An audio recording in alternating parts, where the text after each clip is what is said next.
Kita akan memulai ibadah kita pada hari ini. Shalom.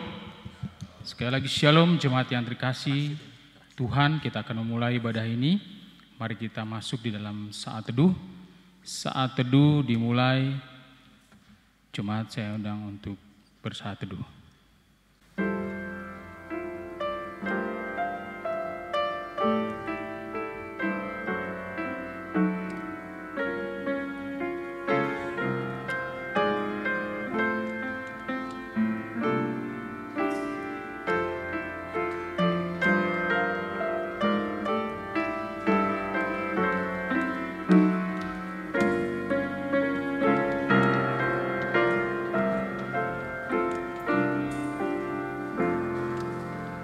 Jemaat saya undang untuk bangkit berdiri.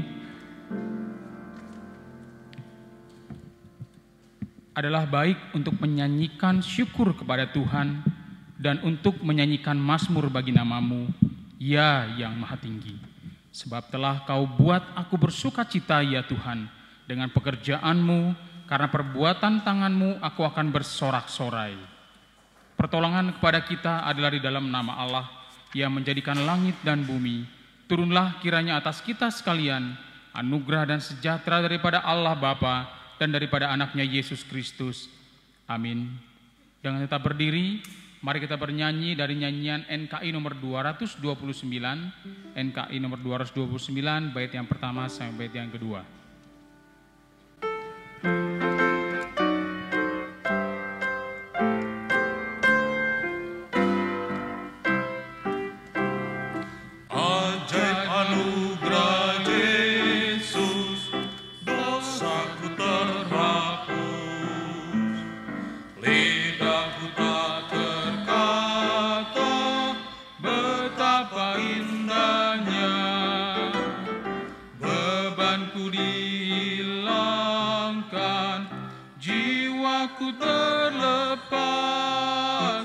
Ajaiblah keselamatan anugerah Tuhan. Ajaiblah anugerah Tuhan, anugerahnya Yesus lebih dalam dari laut besar, laut yang besar. Anugerahnya yang sempurna bagiku, yang menutupi segenap celaku. Jauh besarlah dari dosaku, besarkan nama Yesus yang terindah pujiu.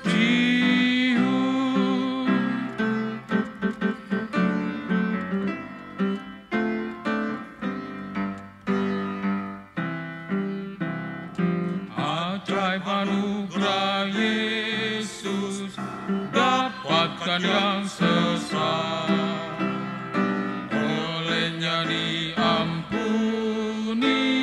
selamat sempurnalah, rantainya diuraikan, beri kemerdekaan, ajaiblah keselamatan anugerah Tuhan. Ajaiblah anugerah Tuhan, anugerahnya Yesus lebih dalam dari laut besar, laut yang besar. Anugerahnya yang sempurna bagiku, yang menutupi segenap celaku. Jauh besarlah dari dosaku, besarkan nama Yesus yang terindah pujiu.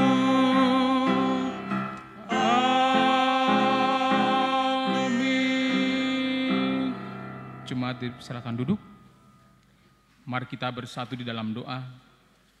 Bapa kami yang di surga, dengan kasih-Mu Engkau telah menjadikan kami, dengan kasih-Mu Engkau telah menjaga kami, dan dengan kasih-Mu Engkau juga hendak menjadikan kami sempurna. Dengan rendah hati, kami mengaku bahwa kami tidak mengasihi-Mu dengan segenap hati, roh, jiwa, dan seluruh hidup kami.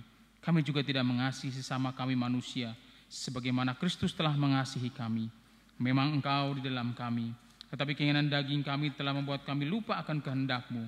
Ampunkanlah kami Bapa. Tolonglah kami agar kami bertobat dari dosa-dosa kami dan dari hidup kami yang salah. Pimpinlah kami dengan roh-Mu, agar kami dapat berlaku seperti yang Engkau kehendaki, sehingga kami dapat masuk ke dalam kemuliaan-Mu yang sempurna. Demi Yesus Kristus Tuhan kami yang telah mengajarkan kami berdoa. Bapa kami yang di surga, dikuduskanlah nama-Mu, datanglah kerajaan-Mu, kehendak-Mu di bumi seperti di surga. Berilah kami pada hari ini makan kami yang secukupnya, dan ampunilah kami akan kesalahan kami, seperti kami juga mengampuni orang yang bersalah kepada kami.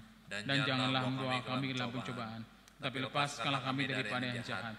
Karena Engkau yang punya kerajaan dan kuasa dan kemuliaan sampai selama-lamanya. Amin. Mari kita kembali memuji Tuhan dari nyanyian NKI nomor 189, bait yang pertama sampai dengan bait yang kedua.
Kesenangan hanya darah Yesus sebenar, ubahkan diriku sekalian. Yesus, Yesus Tuhan, nama yang merdu, yang mempercukupkan keselamatan jiwaku. Amin.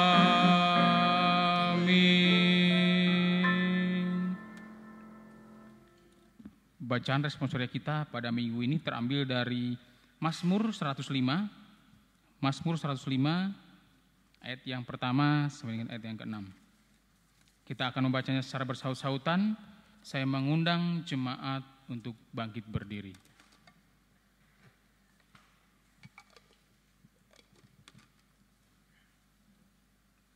Puji-pujian atas segala perbuatan Allah di masa lampau.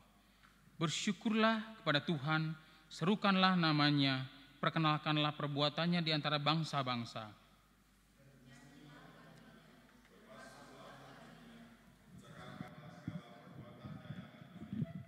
Bermegahlah di dalam namanya yang kudus, biarlah bersuka hati orang-orang yang mencari Tuhan.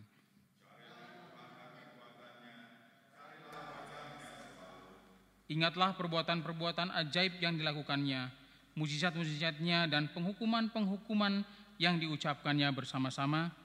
Hai anak cucu Abraham, hambanya, hai anak-anak Yakub, orang-orang pilihannya. Amin. Gloria Patri.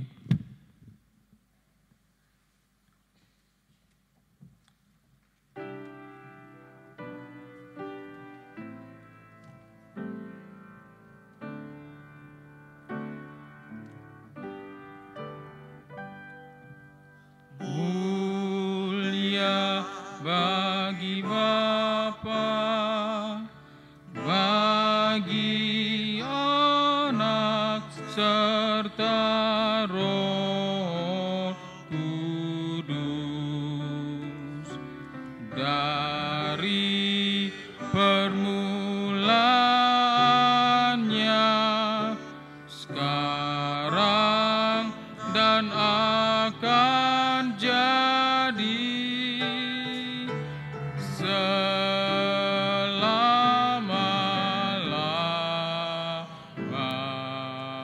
selamanya. Amin. Marilah bersama dengan umat Kristen di seluruh dunia kita mengikrarkan pengakuan iman kita. Hendaklah masing-masing kita berkata demikian. Aku percaya kepada Allah Bapa yang Maha Kuasa, Khalik langit dan bumi, dan kepada Yesus Kristus anaknya yang tunggal Tuhan kita, yang dikandung daripada Roh Kudus, lahir dari darah Maria, yang menderita di bawah pemerintahan Pontius Pilatus, disalibkan, mati dan dikuburkan, turun ke dalam kerajaan maut, pada hari yang ketiga bangkit pula dari antara orang mati, naik ke surga, duduk sebelah kanan Allah Bapa yang Maha Kuasa, dan akan datang dari sana untuk menghakimi orang yang hidup dan yang mati. Aku percaya kepada Roh Kudus, gereja yang kudus dan am, persekutuan orang yang kudus, pengampunan dosa, kebangkitan daging, dan hidup yang kekal. Amin. Jemaat dipersilakan duduk. Marilah kita mempersiapkan hati kita untuk masuk di dalam doa syafaat yang akan dipimpin oleh Bapak Pendeta Edi Suranta Ginting. Kita terlebih dahulu bernyanyi dari nyanyian NKI nomor 131, bait yang pertama sampai bait yang kedua.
Tuhan Yesus Bapa kami yang baik, pada hari ini Tuhan kami datang menghadap Tuhan untuk membawakan pergumulan seluruh umat manusia pada masa sekarang ini dengan adanya pandemi COVID-19 yang menghantui, menakutkan, menggentarkan hati dan bahkan juga sudah mengambil banyak korban manusia. Bapa, kami umat-Mu yang kecil ini mewakili seluruh umat manusia, mengakui Tuhan barangkali selama ini kami telah meninggikan diri, menganggap Engkau tidak kami butuhkan dalam kehidupan kami. Dengan berbagai pencapaian-pencapaian yang telah kami lakukan selama ini. Tapi sekarang Tuhan kami menyadari betapa kami membutuhkan Tuhan dalam seluruh bagian kehidupan kami. Oleh karena itu ya Bapa, biarlah kiranya Tuhan bermurah hati, berbelas kasihan, meredakan murka-Mu untuk memberikan berkat pertolongan kepada bangsa-bangsa agar antivirus COVID-19 ini bisa segera ditemukan dan kemudian kami bisa kembali pulih seperti sedia kala. Kami juga berdoa secara khusus untuk bangsa dan negara kami. Tuhan, para pemimpin kami sungguh tidak siap dengan kehadiran virus corona ini, sehingga dalam kesulitan itu berbagai kebijakan seolah-olah tampak tidak sinkron satu dengan yang lain. Oleh karena itulah kami berdoa kepada Tuhan bila hari sekarang pemerintah kami telah mengambil kebijakan untuk new normal yang diterapkan di beberapa provinsi di Indonesia. Kami berdoa Tuhan Yesus supaya Engkau memberkati agar kebijakan yang barangkali tidak sempurna ini dengan berkat Tuhan akan mendatangkan kebaikan bagi masyarakat kami. Kami berdoa juga untuk seluruh masyarakat Indonesia supaya Tuhan tetap menolong agar mengikuti protokol kesehatan yang sudah ditetapkan oleh pemerintah. Sehingga walaupun sudah ada kelonggaran dengan normal yang baru, kami tetap bisa mengikuti protokol kesehatan yang sudah ditetapkan oleh pemerintah. Khususnya juga untuk Jawa Barat, ada beberapa daerah Tuhan yang masih diteruskan PSBB, tetapi sebagian lagi sudah mulai menerapkan new normal. Tuhan kiranya menolong supaya ke hari-hari yang akan datang, seluruh Jawa Barat bisa masuk ke level hijau, sehingga kami bisa kembali menikmati kehidupan yang normal sebagaimana dahulu kami nikmati. Tuhan, Bapa di surga, kami juga bersehati berdoa untuk kesehatan seluruh jemaat GMI Bandung Barat. Kami berdoa kepada Tuhan agar sebagaimana janji-Mu dalam Mazmur 91, Engkau melindungi umat-Mu dari malapetaka, dari wabah, dan biarlah kiranya janji-Mu tergenapi bagi semua jemaat-Mu yang ada di GMI Bandung Barat ini. Untuk yang sedang mengikuti pendidikan anak-anak kami sampai ke yang dewasa, kami berdoa juga dengan kuliah-kuliah dan sekolah-sekolah online yang diterapkan. Kiranya saudara-saudara kami yang mengikuti pendidikan tidak ketinggalan, tapi dapat tetap menjalankan tugas panggilan pendidikan mereka dengan baik. Dan kami berdoa juga untuk pekerjaan umat-Mu ya Bapa. Barangkali beberapa jemaat-Mu mengalami kesulitan karena bekerja dari rumah atau dirumahkan atau tidak bekerja. Barangkali juga beberapa yang memperkerjakan orang lain, tetapi dengan usaha yang tidak berjalan sebagaimana mestinya, mengalami kesulitan untuk menggaji orang-orang yang bekerja pada mereka. Tuhan kiranya menolong, memberikan kesabaran dan ketabahan hikmat yang dari Tuhan, sehingga mereka bisa mengatasi pergumulan-pergumulan yang mereka hadapi.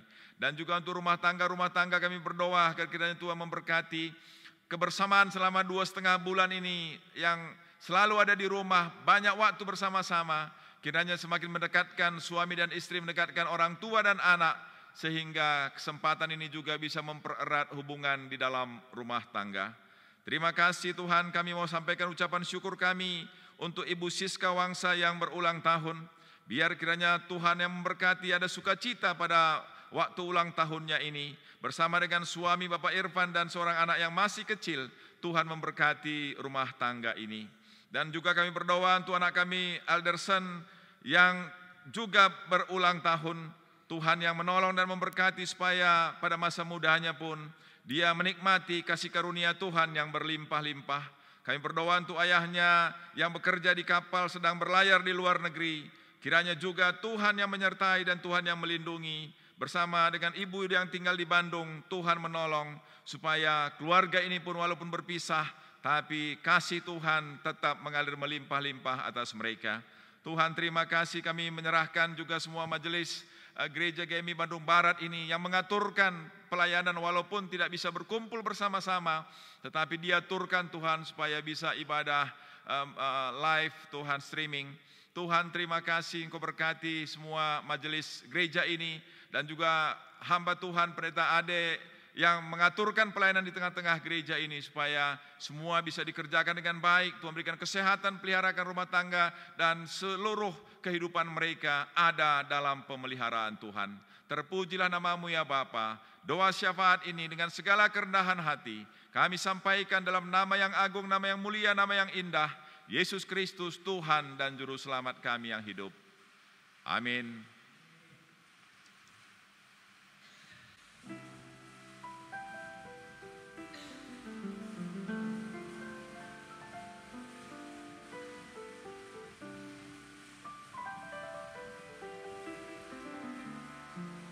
Tiba saatnya kita akan memberikan persembahan kita.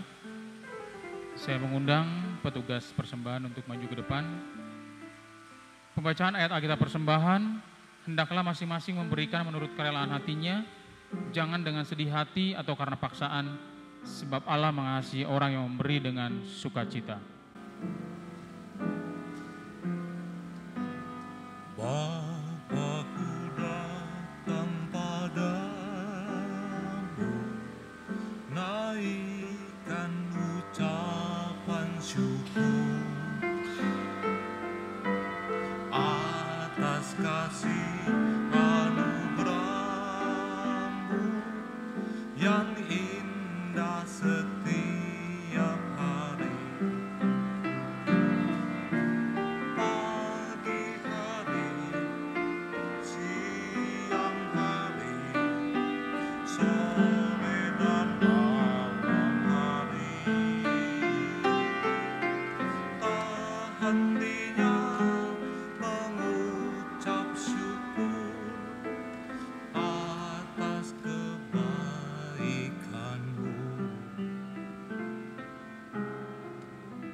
Mohon Tuhan memberkati persembahan kami ini, agar dapat digunakan untuk kemuliaan Tuhan.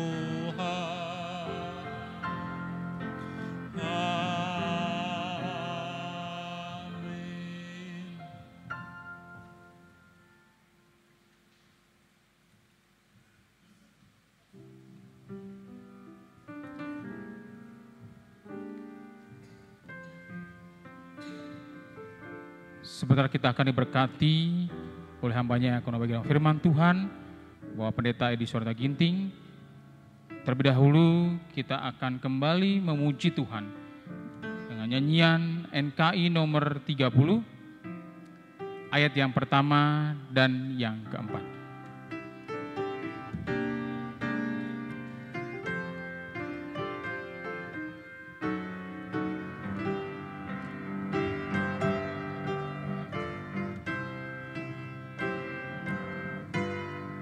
Tersiar kabarnya keliling alam gelap, tempat hati debar, ditindih susah berat, saudara bergemar, bersorak sebenar, penghibur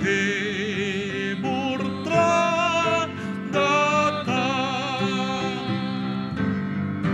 penghibur telah datang, penghibur telah datang, karena di surga karunia Bapa, maklumkanlah jua pada manusia, penghibur telah datang.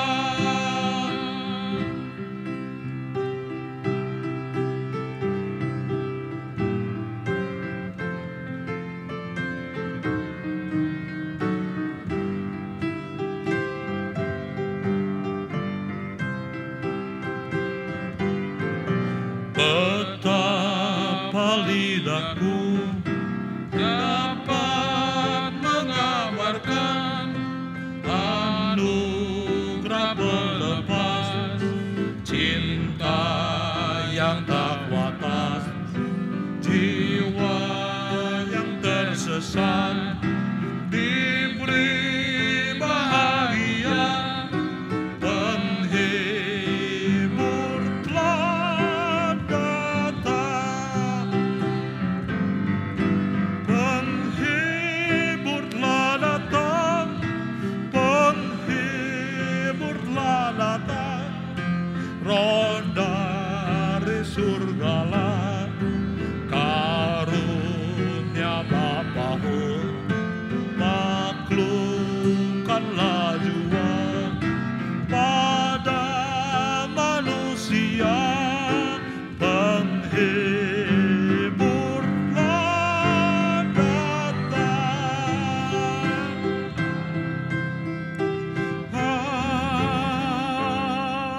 Amin.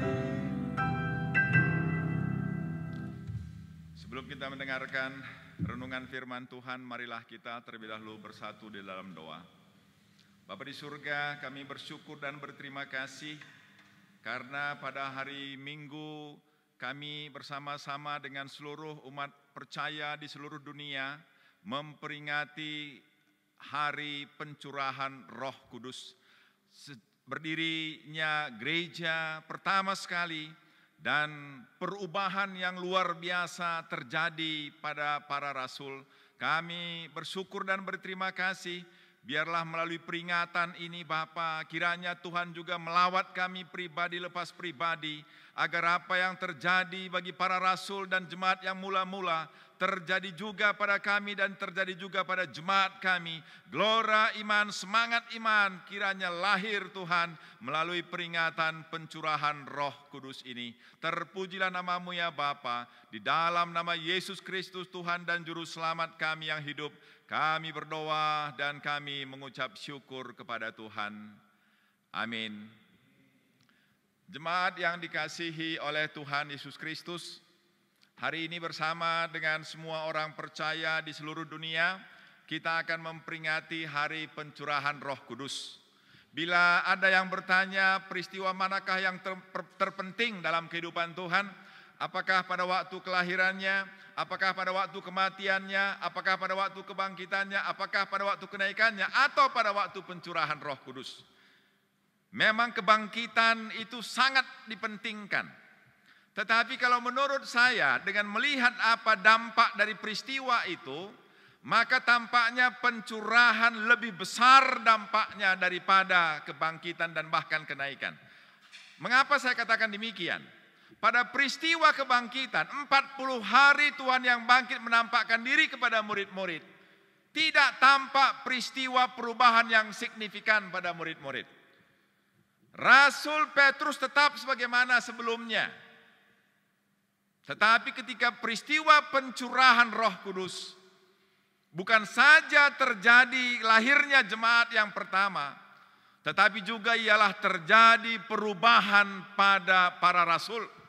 Yang sebelumnya mereka begitu penakut, tetapi setelah peristiwa pencurahan mereka menjadi sangat berani. Bila sebelumnya mereka tidak berwibawa, tetapi setelah peristiwa pencurahan Roh Kudus mereka begitu berwibawa. Sehingga dengan alasan itulah menurut saya peristiwa pencurahan Roh Kudus sangat penting dalam kehidupan orang percaya.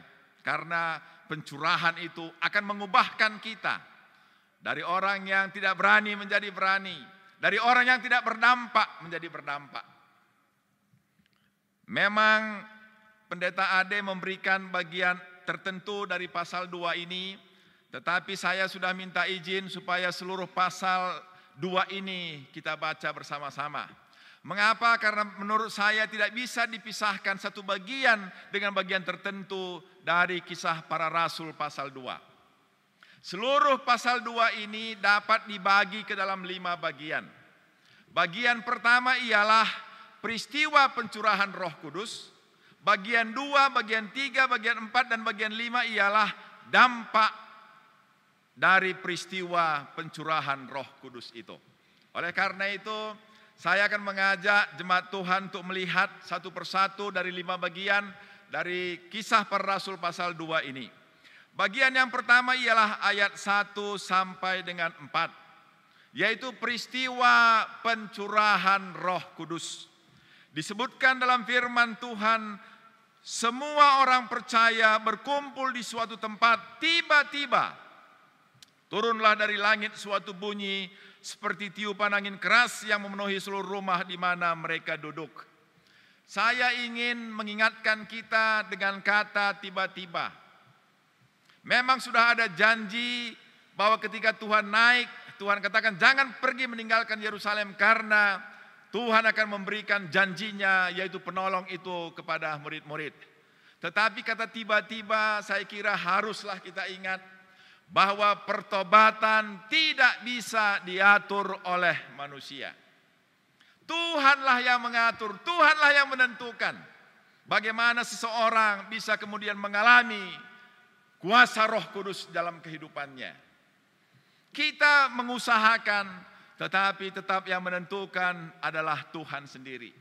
Kapan seseorang mengalami yang disebut oleh John Wesley second blessing, kapan seseorang mengalami perjumpaan yang begitu pribadi dengan Roh Kudus, maka yang tentukan ialah Roh Kudus itu sendiri.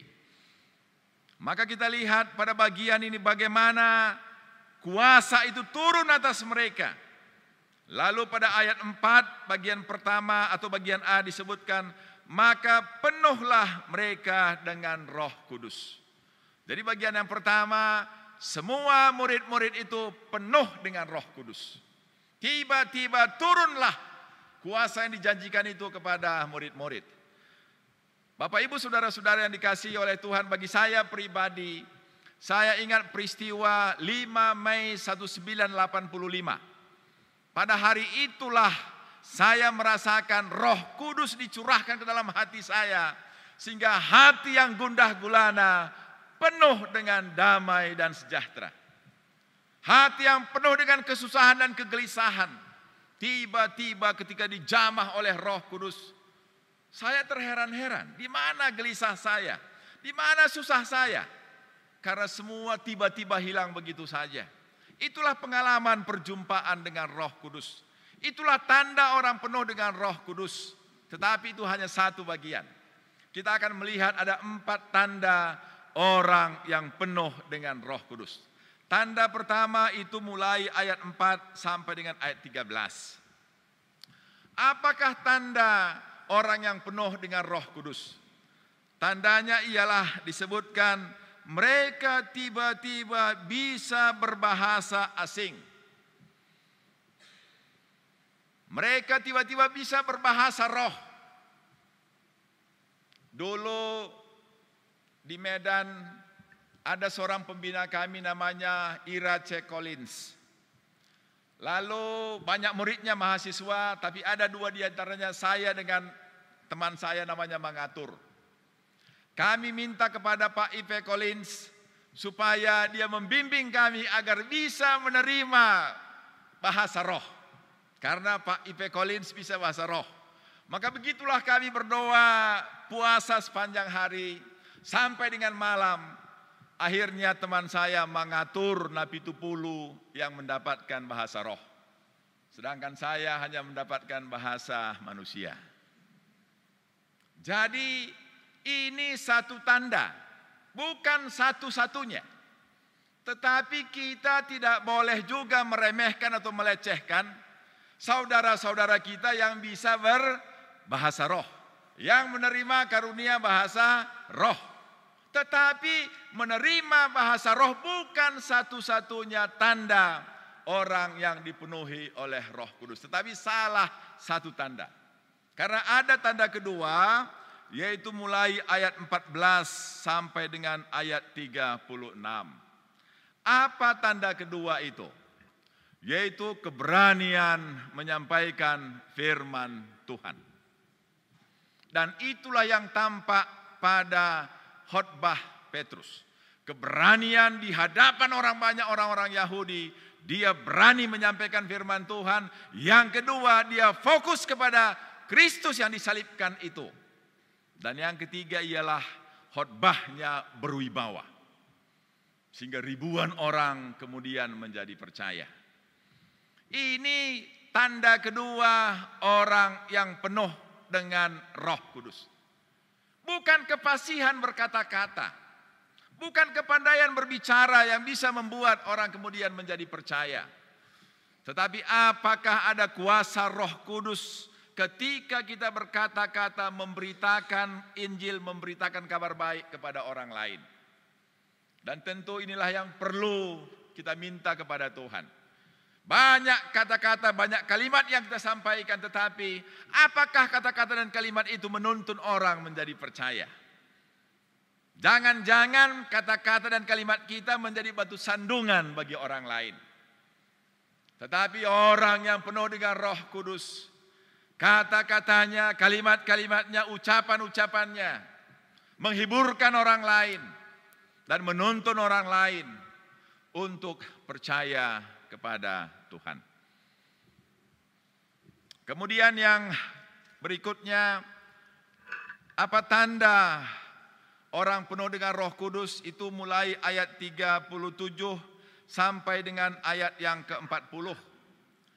Orang yang penuh Roh Kudus itu ialah orang yang terbuka hatinya. Ayat 37 katakan, ketika mereka mendengar hal itu, hati mereka sangat terharu. Lalu mereka bertanya kepada Petrus dan rasul-rasul yang lain, apakah yang harus kami perbuat, saudara-saudara? Maka jawab Petrus pada mereka, bertobatlah dan hendaklah kamu masing-masing memberi dirimu dibaptis dalam nama Yesus Kristus untuk pengampunan dosamu, maka kamu akan menerima karunia Roh Kudus. Tanda yang ketiga, orang yang penuh dengan Roh Kudus ialah memiliki kepekaan akan dosa yang diperbuatnya dan memiliki keterbukaan untuk meninggalkan dosa-dosa yang dilakukannya. Karena salah satu tugas Roh Kudus ialah menginsafkan orang akan dosa yang diperbuatnya. Maka jemaat yang dikasihi oleh Tuhan, kalau Roh Kudus menguasai kita, ketika firman Tuhan disampaikan kepada kita, maka hati kita terbuka untuk mendengarkan firman Tuhan dan melakukan firman Tuhan di dalam kehidupan kita sehari-hari. Orang yang mengeraskan hatinya adalah orang yang menolak suara Roh Kudus di dalam kehidupannya. Maka hari ini ketika kita bersama-sama dengan seluruh orang percaya di seluruh dunia untuk memperingati pencurahan Roh Kudus, maka janganlah keraskan hati kita kalau Roh Tuhan sudah berbicara kepada kita. Tapi biarlah kita melembutkan hati kita supaya hidup kita diubahkan oleh Tuhan. Kemudian tanda yang keempat tertulis pada ayat 41 sampai dengan 47. Bila satu komunitas, bila satu gereja, bila satu kumpulan orang percaya dipenuhi oleh Roh Kudus, maka di situ akan ada kesehatian. Ada kesehatian dan kemudian ada sikap berbagi. Beda orang yang percaya dengan orang yang belum percaya ialah orang yang belum percaya itu hanya mementingkan dirinya sendiri. Tetapi kalau orang sudah penuh dengan Roh Kudus, maka dia mencoba mencari kepentingan orang lain. Dalam Filipi pasal 2, Rasul Paulus mendorong jemaat di Filipi supaya mereka lebih dahulu menghormati yang lain dan mengutamakan orang lain. Maka kita pun sebagai gereja didorong hari ini supaya menunjukkan bahwa gereja kita penuh dengan Roh Kudus dengan kerelaan untuk berbagi satu dengan yang lain. Yang ketiga, komunitas yang dipenuhi dengan Roh Kudus ialah adanya kerendahan hati satu dengan yang lain. Dan yang keempat ialah adanya kumpulan-kumpulan yang senantiasa memuji dan memuliakan nama Tuhan. Oleh karena itu, jemaat yang dikasihi oleh Tuhan, hari ini kita diingatkan, tidak cukup hanya menjadi seorang Kristen, tidak cukup hanya menjadi seorang anggota jemaat. Tetapi pertanyaan yang penting ialah apakah kita sudah penuh dengan Roh Kudus? Barangkali Tidak salah kalau kita mengingat kembali bagaimana pengalaman John Wesley. Dia sejak muda sudah menjadi seorang yang sangat giat untuk memberitakan firman Tuhan. Di Oxford dia menjadi ketua persekutuan orang saleh. Begitu rindunya hatinya untuk melayani Tuhan.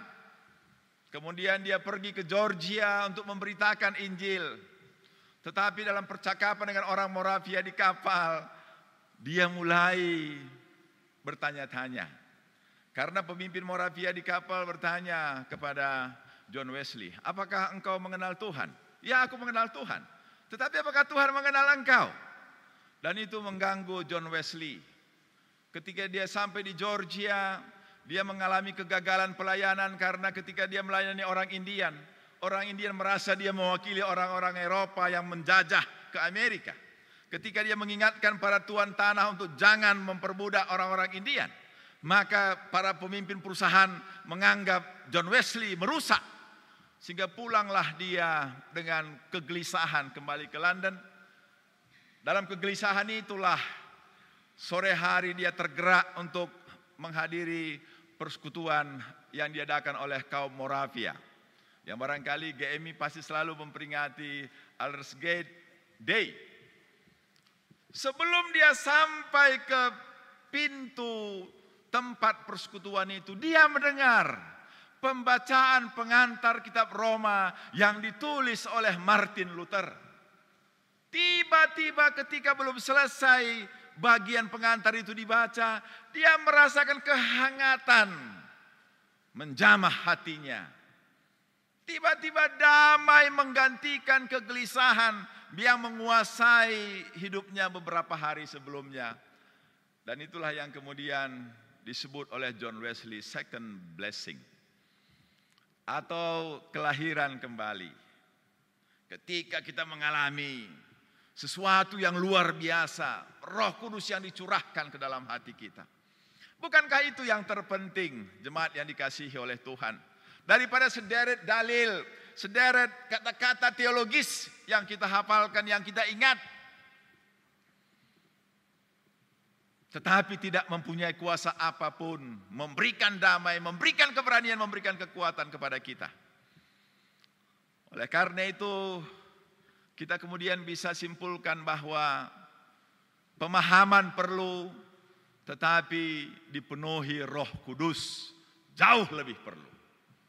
Bagaimana kalau orang yang dipenuhi dengan Roh Kudus itu, maka kalimatnya, kata-katanya bisa dipahami oleh orang lain.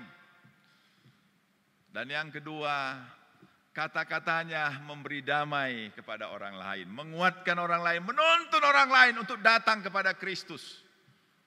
Dan kemudian hatinya peka, hatinya sensitif. Mudah ditegur oleh Tuhan. Mudah berubah bila firman Tuhan yang berbicara kepadanya. Dulu ada seorang muda bernama Antonius.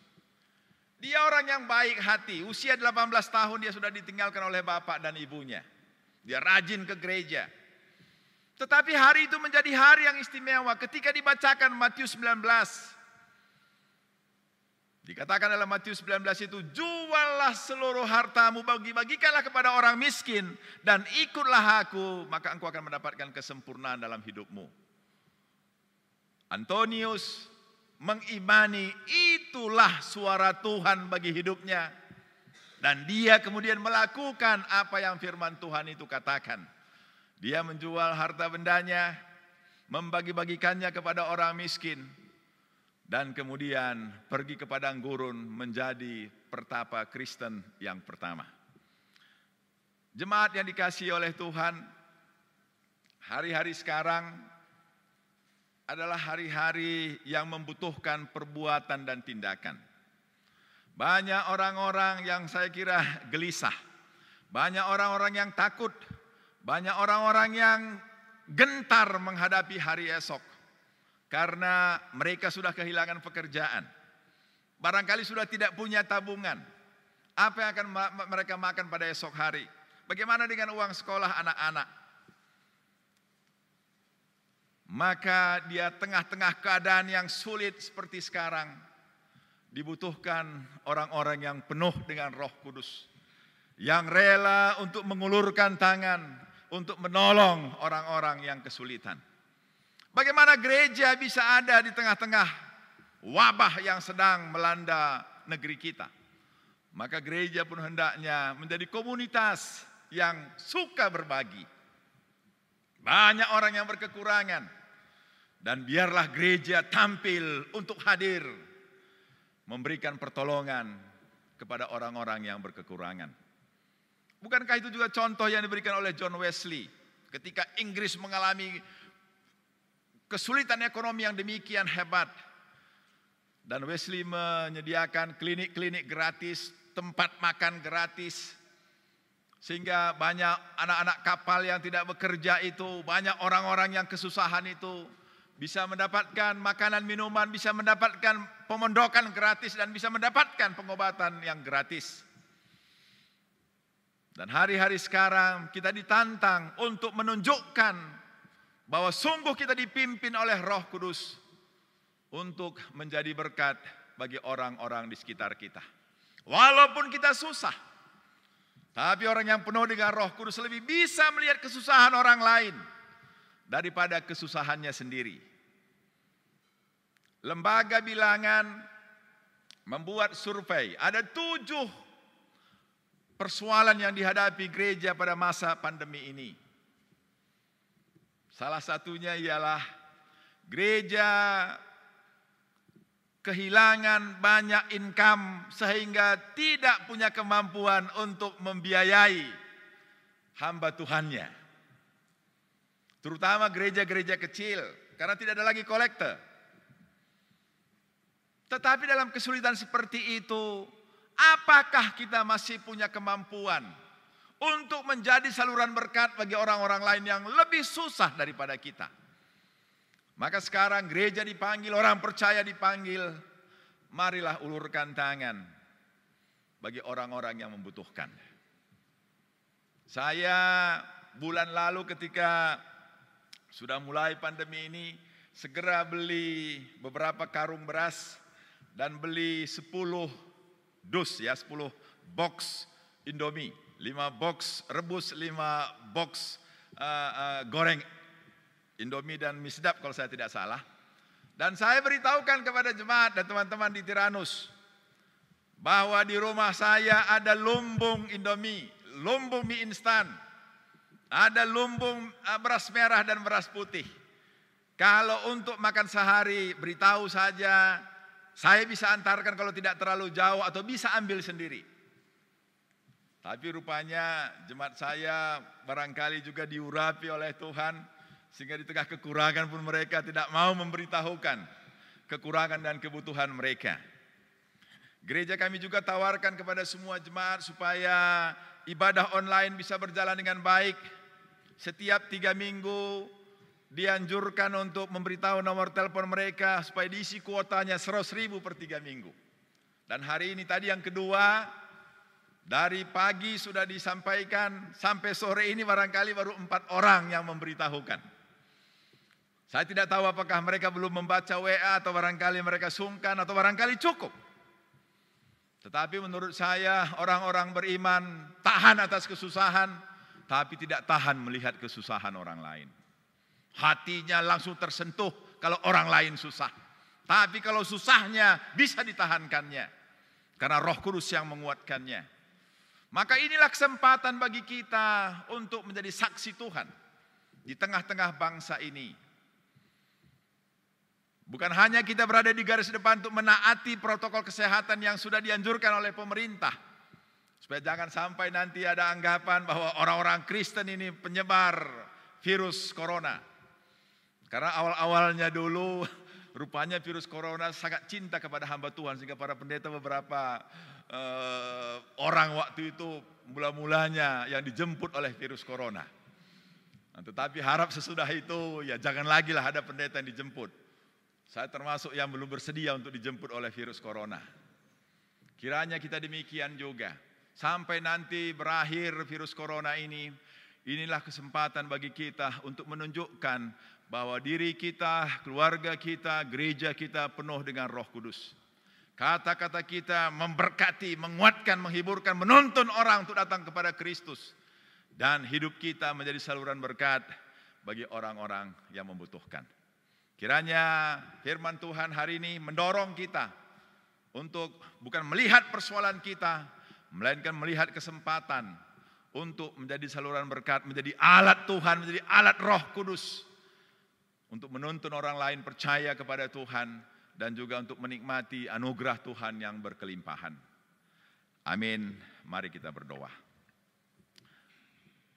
Tuhan Yesus Bapa kami yang baik, Engkau yang berjanji kepada murid-murid-Mu untuk memberikan penolong kepada mereka, dan tepat pada waktunya Engkau memenuhi apa yang Kau janjikan, mencurahkan roh yang berkuasa itu, roh penolong itu kepada murid-murid-Mu, sehingga mereka yang orang Galilea, orang yang rendah, orang yang tidak dipandang, tiba-tiba bisa berbicara dan mendapat pujian dari orang-orang yang datang dari berbagai penjuru dunia. Tuhan, Kau angkatkan mereka. Walaupun disebut mereka orang-orang Galilea, tapi mereka bisa mengucapkan bahasa-bahasa yang dimengerti oleh orang yang datang dari berbagai penjuru dunia. Terima kasih Tuhan. Petrus yang penakut, Petrus yang tidak berwibawa, setelah dipenuhi oleh Roh-Mu yang kudus, dia berani memberitakan firman-Mu, dia berwibawa ketika menyampaikan firman-Mu. Dan orang-orang yang mendengar pun karena Roh Kudus sudah bekerja, hati mereka dilembutkan sehingga mereka mau percaya kepada Tuhan. Sehingga 3.000 orang kemudian menjadi percaya. Tuhan, betapa rindunya hati kami supaya kiranya kerinduan GMI juga Tuhan supaya bertambah-tambah jiwa. Tuhan yang mendengarkan dengan kuasa Roh-Mu yang kudus, sehingga semakin banyak orang yang percaya dan bergabung bersama-sama dengan gereja ini. Dan juga Tuhan, mereka yang penuh dengan Roh Kudus dalam persekutuan, mereka saling berbagi satu dengan yang lain, saling merendahkan diri satu dengan yang lain, hidup dalam kesehatian, sehingga melalui mereka nama Tuhan dipermuliakan. Biarlah kiranya pada peringatan pencurahan Roh Kudus ini, setiap kami mengalami jamahan Roh Kudus dalam hidup kami, diubahkan oleh Tuhan dalam hidup kami, sehingga kegelisahan digantikan dengan damai dan sejahtera, ketakutan digantikan dengan keberanian dan keyakinan, karena Roh Kudus yang bekerja. Itulah yang kami rindukan. Biarlah Tuhan lakukan, biarlah Tuhan berkenan memberikan kepada setiap kami anak-anak Tuhan. Terpujilah nama-Mu ya Bapa.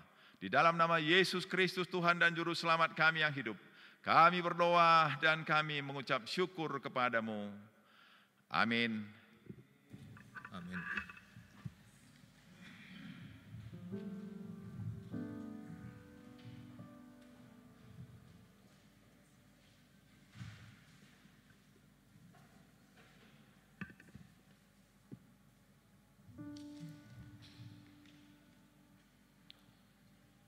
Tiba saatnya kita akan mengakhiri ibadah kita pada hari ini.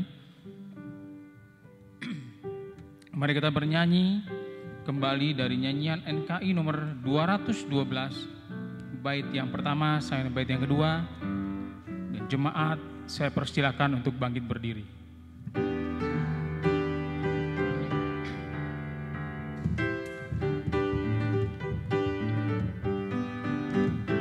Perubahan ajaib jadilah padaku, sejak Yesus ku terimalah. Ada terang dalam hati dan harap penuh, Sejak Yesus ku terimalah. Sejak Yesus ku terimalah. Sejak Yesus ku terimalah. Sukacita di hatiku berlimpahlah. Sejak Yesus ku terimalah.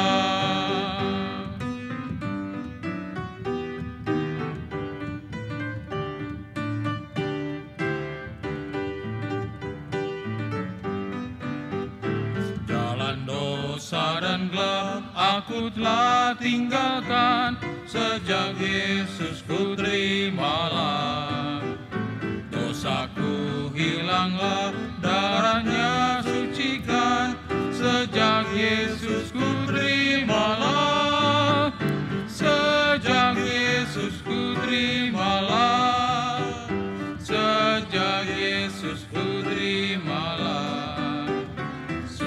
sukacita di hatiku berlimpahlah, sejak Yesus ku terimalah.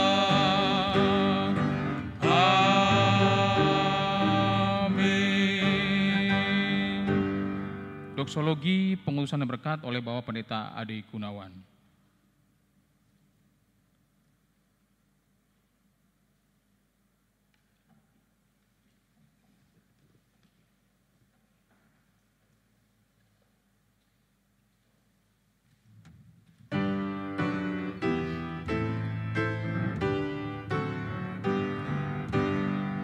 Kepada Allah beri puji, serta kepada Al-Masih, Roh Kudus muliakan,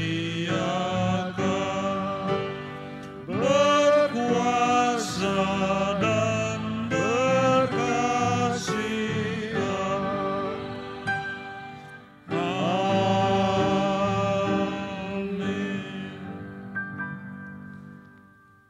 Mari kita tunduk kepala, mengarahkan hati kita kepada Tuhan untuk menerima berkat Tuhan.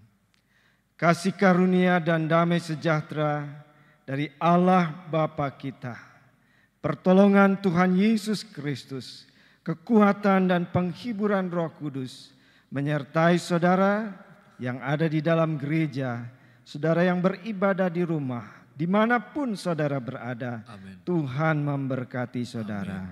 Amin. Amin.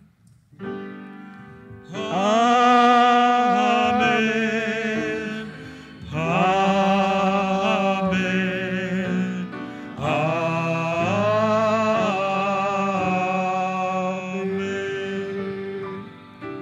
Silakan duduk, doa teduh kebaktian selesai.